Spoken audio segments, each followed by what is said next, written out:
Özümçe ойланам да, адам кайсыл учурда бактылуу болот депчи. Мен өзүмдү бактылуу сезем деп айтам, себеби адам өзүнүн жакшы көргөн нерсе менен алек болуш керек биринчиден. Ошол убактысын ошо өзүнүн эң жакшы көргөн нерсе менен алек болсо, анан ошол алек болгон нерсеси менен көпчүлүк убактын өткөзсө, андан дагы сырткары ошол жакшы көргөн нерсеси менен алек болсо, башкалар ошону баалап, керек болсо ошону дагы маяна дейбизби, тыйынын берсе да, ошондо бактылуу болот окшойт, баардыгы төп келишип. Мисалы үчүн кээ бир адамдар өзү жакшы көргөн нерсеси бир, анан башка жумуш менен алек болуп, мен моуну каалайт элем деп койгон адамдар бар да, тилекке каршы.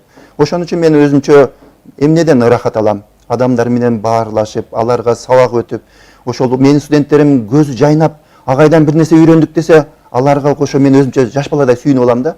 Ал эми кичинекейимден карап көрсөм, мен дагы ушу жаштарда, жаш балдардай эле ойлонуп, өспүрүмдөрдө учурумда мен дагы балким ошо Советтер Союзунун идеологиясы кичинемден органда иштесем, эми органда иштеген жигиттер деле кыздар жакшы иштеп атышат. Бирок мен өзүм бир аз мындай чыгармачыл адам экенмин.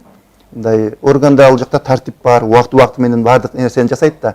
Ошондо мен өзүмдүн кулк мүнөзүмдү карасам, көбүрөөк мындай чыгармачыл ишке жакыныраак экенмин да. Кийин ушул эмени мугалимчилик кесип тандап, чет өлкөдөн окуп, магистратураны аяктадым чет өлкөдө, кийин Канададан докторантураны аяктадым.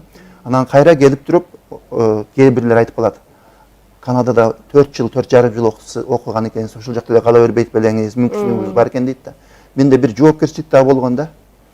Ошол менин ордумда башка кыргызстандык башка бирөө болгондо, ал адам эмне кылат эле дегенче. Балким ошол жакта өзүңдү гана ойлоп кала берсең болот.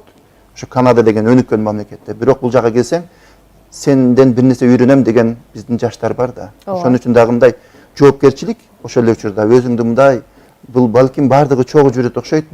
Жоопкерчилик болуп туруп башка бирөөлөргө ишине пайдаң тийсе, демек ошондон дагы өзүнчө куштарланасың да. Менимче ушундай деп айтам.